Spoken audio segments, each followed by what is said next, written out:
ये हैं योगीराज श्री देवराहा बाबा जी महाराज।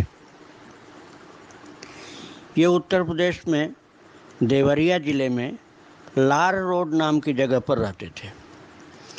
बहुत पहले मैं एक बार वहाँ दर्शन करने गया था, तो आश्रम का दर्शन मैंने किया था, किंतु उस समय बाबा वहाँ नहीं थे। मुझे उनका दर्शन मिला बनारस में। गंगा जी में एक मचान गड़ा हुआ था, उसी मचान पर थे, जल के ऊपर मचान था। और एक बार उनका दर्शन हमको कुंभ में मिला, इलाहाबाद के कुंभ में। दोबारा भी कुंभ में दर्शन मिला, 2 बार इलाहाबाद के कुंभ में दर्शन मिला। तो एक बार तो मेरा वहाँ पांडाल बना हुआ था झूसी की तरफ, तो मैं अक्सर चला जाया करता था देवराहा बाबा का दर्शन करने, क्योंकि उनका मचान मेरे पांडाल के नज़दीक में ही था। बहुत लोग वहाँ दर्शन करने जाते थे और उनके मचान के पास में ही प्रभुदत्त ब्रह्मचारी जी महाराज का बहुत बड़ा बुक स्टॉल था। बाबा के पास जो कोई जाता था वो कहते थे, ब्रह्मचारी जी की पुस्तक पढ़ो, कल्याण होगा तुम्हारा। तो भक्त लोग भागते थे। वो पांडाल के उनका जो मचान था उसके पास में ही तो बुक स्टॉल था, तो खरीद के लोग लाते थे। और बाबा उसको, जो भक्त लोग ऊपर उठाते थे पुस्तक, तो हाथ से स्पर्श कर देते थे, प्रसादी बना कर दे देते थे और लोग घर ले जाते थे। ब्रह्मचारी जी से उनका बचपन से मैत्री भाव था। प्रभुदत्त ब्रह्मचारी जी के यहाँ गौशाला थी, पाठशाला थी, संतों की सेवा होती थी। वो सब पुस्तकों की बिक्री के द्वारा बड़े आराम से होती थी। तो देवराहा बाबा उस कार्य में बड़ा अच्छा भाव से सहयोग करते थे। उनके माध्यम से लाखों पुस्तकें प्रभुदत्त ब्रह्मचारी जी की बिकती थी। देवराहा बाबा का दर्शन करने के लिए रोज़ाना हजारों लोग कुंभ में आते थे। मैं भी बहुत बार गया। उनका दर्शन वृंदावन में भी मैंने बहुत बार किया। वृंदावन में वो आखिरी में आए थे। कुछ देवरिया वाले आश्रम में उनको अशुभ घटना घट जाने के कारण मन हट गया और वहाँ से वो वृंदावन के लिए आ गए और सदा के लिए आ गए। फिर वृंदावन से वापस कहीं नहीं गए। पहले तो जाया करते थे कुंभ में, गंगा जी में, और जगह जगह पर मचान उनका लगता था, लेकिन वृंदावन आने के बाद फिर कहीं भी नहीं गए। शरीर भी यहीं छोड़ा सन 90 में। तो अब से 26 वर्ष हो गए। आज से 26 वर्ष पहले उन्होंने शरीर छोड़ा था। शतायु पूर्ण करके शरीर छोड़ा था। 100 वर्ष से ऊपर हो गए थे। महान योगी थे। खेचरी मुद्रा उनकी सिद्ध थी। कुल 250-300 ग्राम, अधिक से अधिक 400 ग्राम दूध गाय का एक बार 24 घंटे में पीते थे बस, और कोई भोजन नहीं था उनका। मचान पर रहते थे। एक बार शौच के लिए जाते थे, उतर करके नाव में बैठ करके कहीं ज़मीन पर जाते थे और फिर उसके बाद मचान पर आ जाते थे नहा धो के। एक बार फिर रात को नहाते थे, एक बार शाम को। सुबह शाम और रात में 3 बार स्नान करते थे। शौच तो शायद एक ही बार जाते थे। योग में पूर्णता थी उनको, योग सिद्ध था उनका। और खेचरी मुद्रा जैसे मैंने बताया, सिद्ध हो जाने के कारण उनको अंदर से ही अपने ब्रह्मरंध्र से, मुंह की गह्वर गुफा से उनको अमृत स्राव होता था, जिससे उनको ऊर्जा प्राप्त होती रहती थी। दूध बहुत कम लेते थे, एक बार वही 250-300 ग्राम, अधिक से अधिक 400 ग्राम शायद होगा, लेकिन शरीर में शक्ति पूरी थी उनके। उद्यान बंध उनका सिद्ध हो गया था। योग की बातें जो योग अभ्यास करते हैं वो समझ जाएंगे। तो उद्यान बंध सिद्ध हो जाने के कारण वो धीरे धीरे उनकी कमर झुक गई, और जब वो 90 वर्ष से ऊपर हो चुके थे तब उनकी कमर झुकने लगी, और फिर वो इतनी झुक गई कि वो झुक करके ही चलते थे। सदा दिगंबर रहते थे। जब कुछ महिलाएं आ जाती थीं या छोटे बच्चे ज़्यादा आ जाते थे तब बाबा एक मृग की खाल, मृग चर्म लपेट लेते थे जब खड़े होते थे, नहीं तो ऊपर मचान पर बैठे हुए रहते थे तो कुछ नहीं पहनते थे। सबके लिए बड़ा ही प्रेम भरा आशीर्वाद उनका रहता था।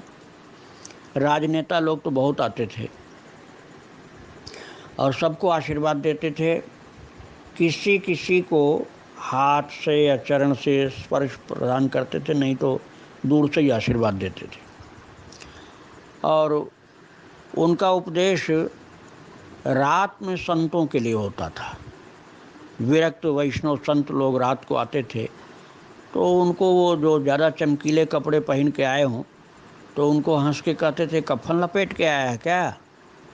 अरे सादा कपड़ा पहन, धूल मिट्टी लगाकर गंदा करके, शरीर को सजाओ मत, साधु हो, ऐसे बोलते थे। तो अपनी देहाती हिंदी में, अपने गांव की बोली में बोलते थे। और पब्लिक जो दिन में आती थी उनके लिए उनका वही उपदेश रहता था, राम नाम एक लकड़ी है, हृदय तुम्हारी दूसरी लकड़ी है, उस राम नाम की लकड़ी को हृदय की लकड़ी पर रगड़ो तो भगवान का प्रेम, भक्ति, ज्ञान का प्रकाश उत्पन्न होगा, इसकी अग्नि प्रकट हो जाएगी। ज्ञान अग्नि प्रकट होगी तब तुम्हारा जीवन कृतार्थ होगा। ऐसे उनका उपदेश हुआ करता था। बड़े त्यागी, संतोषी, सच्चे योगी थे। उनको कुछ चाहिए नहीं था, लेकिन परोपकार की भावना रहती थी। कोई भी पास में आता था तो उसको परोपकार में लगाते थे।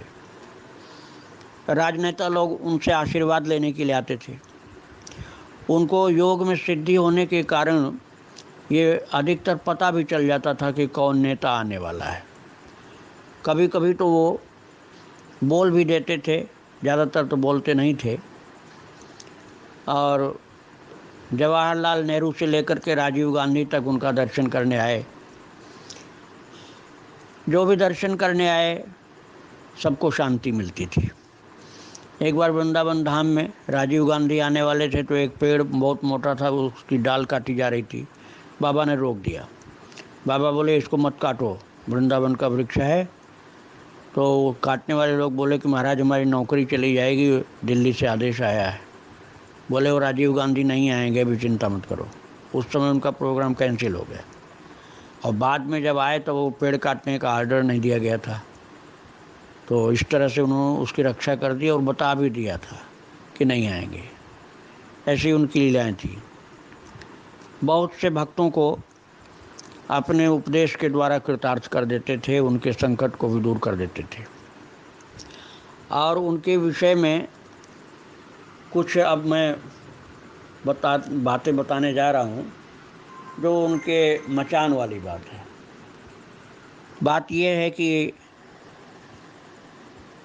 बचपन में ही वैराग्य उनको हो गया था, घर छोड़ दिया था बचपन में, और गंगा किनारे किनारे घूम रहे थे वो। तो घूमते घूमते काशी में 80 घाट के निकट पहुँचे थे।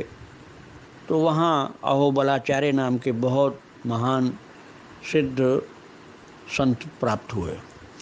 उनको भगवान ने स्वप्न में बताया था कि तुम गीता का 15वां अध्याय का पाठ करते जाना और आगे का श्लोक जो बोल दे वो समझ लो कि वही तुम्हारे शिष्य प्राप्त हो गए। अहोबलाचार्य जी को भगवान ने स्वप्न में दिया था। आगे का श्लोक तुरंत देवराहा बाबा ने बोल दिया। उस समय देवराहा बाबा बच्चे थे और वो महाराज जी बड़े खुश हुए, उनको अपने आश्रम में ले गए। वो आश्रम उनका गुरु आश्रम है, 80 घाट पर, बनारस में, द्वारकाधीश मंदिर। वहाँ मैं 15-20 दिन रह चुका हूँ। खूब संत सेवा होती है। महाराज देवराहा बाबा के गुरु का आश्रम है वो। और वहाँ देवराहा बाबा बहुत दिन रहे। वहाँ से वो तप करने चले गए थे चित्रकूट में। चित्रकूट में उनको बहुत दिन तक जंगल में तप करने पर, खूब भजन किया, वहाँ पर हनुमान जी का दर्शन हुआ। तो हनुमान जी ने कहा कि अब तुम मचान पर रहना, धरती पर रहोगे, तुमको सब छुएंगे, चरण छुएंगे, प्रणाम करेंगे, तो तुम्हारा तप नष्ट होगा। तुम्हारे लिए मचान पर रहना है, मेरी ये आज्ञा है। इसीलिए वो मचान पर रहने लग गए थे। और प्रभुदत्त ब्रह्मचारी उनके बाल सखा थे, इसलिए उनके प्रति उनका बड़ा ही प्रेम था। दोनों ही लगभग निकट में ही रहा करते थे और एक दूसरे की बड़ाई भी बहुत करते थे। प्रभुदत्त ब्रह्मचारी और देवरा बाबा में इतना प्रेम था कि वृंदावन में भी आकर के वो लोग बहुत वास करते थे, झूसी में भी रहते थे। दोनों लोग गौ हत्या के विरोध में बोलते थे। अब नेता लोगों को तो बोलते थे, लेकिन नेता लोग तो अपने स्वार्थ के लिए आशीर्वाद प्राप्त करने आते थे। उन लोगों ने गौ हत्या को बंद करने की बातें बाबा की बहुत बार सुनी, फिर माना कहाँ। और महाराज दोनों लोगों ने लगभग एक ही साल शरीर भी छोड़ा था। हमारा ख्याल सन 90 में ही दोनों लोगों ने शरीर छोड़ा था। वृंदावन में आमने सामने, इधर प्रभुदत्त ब्रह्मचारी जी का इस तरफ आश्रम है, उस पार देवराहा बाबा का आश्रम है। देवराहा बाबा के शिष्य बहुत हुए, सैकड़ों की संख्या में विरक्त शिष्य हुए, और उन लोगों के आश्रम भी हैं, अर्थात कई सौ आश्रम होंगे देवराहा बाबा के। जो उनके समाधि वाला आश्रम है वो तो जमुना पार है, वो एक ही आश्रम है, लेकिन उनके शिष्यों के बहुत आश्रम हैं और अच्छे अच्छे विरक्त ज्ञानी विद्वान, भागवत कथा करने वाले, गौ सेवा करने वाले बड़े बड़े त्यागी महान संत हुए। मैं भी उनकी जमात में 10 महीने रहा। देवराहा बाबा ने एक दीप अपने हाथ से जलाया था, उसका नाम रखा था अखंड श्री राम ज्योति। उनके एक शिष्य श्री पुरुषोत्तमाचार्य जी महाराज उस ज्योति को लेकर के रामायण का अखंड पाठ करते हुए पूरे भारत में घुमाए। उसके संस्थान में जो वो संतों की भ्रमण यात्रा चलती थी, उसी में मैं 10 महीने रहा। तो देवराहा बाबा का दर्शन मैं करता था, उनके शिष्यों का भी सानिध्य मुझे प्राप्त हुआ। वहाँ प्रवचन भी होता था। तब मैं भागवत प्रवचन नहीं करता था, गीता जी का और रामायण का प्रवचन मैं भी किया करता था। एक ट्रक में जब यात्रा होती थी तो एक ट्रक में वो रामायण पाठ होता था, संत लोग भंडारा बनाने वाले चलते थे, एक गाड़ी थी उसमें प्रवचन करने वाले संत लोग चलते थे। तो आज भी उनके शिष्य, हमारा अनुमान है कि हजारों की संख्या में, कई सौ तो संत ही होंगे, आश्रम होंगे उनके। वृंदावन धाम में उनके बहुत सारे आश्रम हैं, बहुत तीर्थों में है। अयोध्या जी में बहुत से आश्रम हैं, वृंदावन धाम में आश्रम है। शायद कोई भी तीर्थ बाकी नहीं होगा जहाँ देवराहा बाबा का आश्रम न हो, हर जगह उनके आश्रम हैं। ऐसे त्यागी तपस्वी योगी महापुरुष, उनके द्वारा योग का प्रशिक्षण इस प्रकार से हुआ कि उनके सभी शिष्य लोग योगी हैं। अब एक एक का नाम हम कहाँ तक बताएं। बेरिया बाबा का नाम बहुत प्रसिद्ध हुई, पुरुषोत्तमाचार्य जी का नाम मैंने बताया, भगवान दास वृंदावन में ही रहते थे, दामोदर दास जी नाव वाले बाबा वृंदावन में हैं, एक बामन बाबा का आश्रम वो भी देवराहा बाबा का आश्रम है, एक हंस देवराहा बाबा का आश्रम है। ऐसे बहुत से आश्रम हैं और उनके शिष्यों के शिष्य जो देवराहा बाबा के प्रशिष्य लोग हुए, उन लोगों का भी आश्रम बहुत है वृंदावन में और भी तीर्थों में है। तो उन्होंने खूब ज्योति जगाया, भक्ति, योग, ज्ञान, वैराग्य, इसकी बहुत अच्छी शिक्षा उन्होंने दी। संतों के माध्यम से भक्त जगत में, आध्यात्मिक जगत में बहुत प्रचार किया और आज भी उनकी परंपरा बहुत सुंदर फल फूल रही है। वैसे वो रामानुजाचार्य जी महाराज के संप्रदाय से दीक्षित थे। रामानुजाचार्य जी महाराज के संप्रदाय को इस तरह से उत्तर भारत में मानो देवराहा बाबा ने ही बहुत अधिक फैलाया, विकसित किया और लोग उनकी स्मृति बड़े भाव से करते हैं। बड़े भाव से संत समाज में उनको आदर किया जाता है।